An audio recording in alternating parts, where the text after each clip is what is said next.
Novatrice, déterminée et performante, la 6e mandature de la Cour constitutionnelle a redynamisé, en 3 ans, la haute juridiction.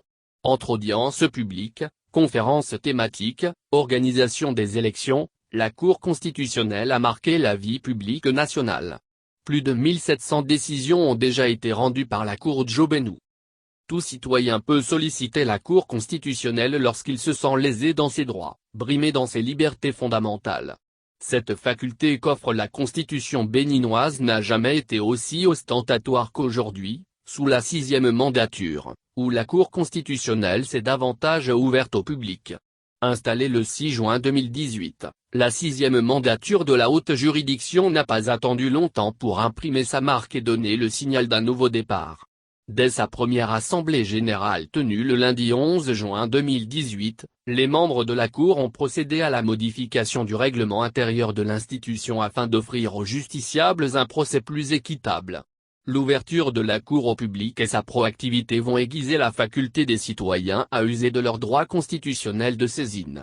En 3 ans, la haute juridiction a reçu et vidé assez de recours.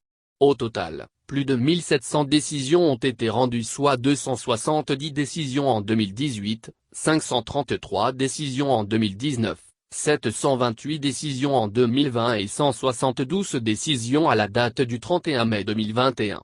En dépit des avis variés et libres, il n'est nul doute que la Cour constitutionnelle est devenue plus ouverte au public et plus performante. Même ses détracteurs jouissent et exercent sans limite leur droit de saisine.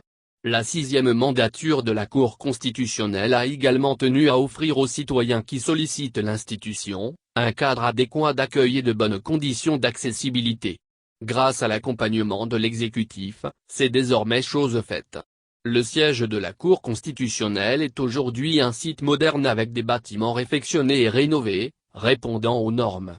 C'est sans occulter l'imposant nouveau bâtiment construit et qui abrite les bureaux des conseillers, le cabinet du président de l'institution et l'admirable salle d'audience Monseigneur Isidore de Souza.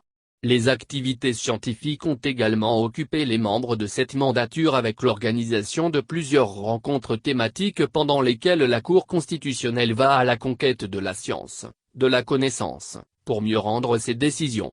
Tant de choses ont été faites en 3 ans mais le président Joseph Djobenou n'entend pas dormir sur ses lauriers. Des défis et toujours des défis, voilà ce qui caractérise l'homme. Il va sans dire que la 6e mandature va maintenir le cap de sa performance, au service du peuple dont elle est redevable. Déterminée. Avec 2 élections déjà organisées, la 6e mandature a gagné en expérience et peut être fière d'avoir eu l'occasion d'exercer la plupart des prérogatives que lui confère la Constitution. Parfois décriée et dénigrée pour ses décisions, la 6e mandature de la Cour constitutionnelle n'a pas laissé les critiques émousser son engagement. Il reste vrai que cette mandature, en 3 ans, a donné l'impression que les décisions pourtant sans recours de la haute juridiction, peuvent être remises en cause, fragilisant, pour d'aucuns, la sacralité du principe de l'autorité de la chose jugée. On citera par exemple les décisions d'annulation de la prorogation du mandat du COLEPI, puis de retrait du droit de grève aux magistrats et au personnel de la santé. Mais aujourd'hui, les grèves incessantes ou répétitives ont laissé place à un travail continu et bien fait dans l'administration publique. En outre, pour le président Joseph Djobenou, la Cour constitutionnelle n'est pas un fétiche inamovible. Au contraire, elle a vocation à s'adapter aux évolutions de la société pour mieux répondre aux aspirations du peuple. Au service de la Constitution et du peuple, la 6e mandature de la Cour constitutionnelle avance sans désemparer, sous l'égide du président Joseph Djobenou.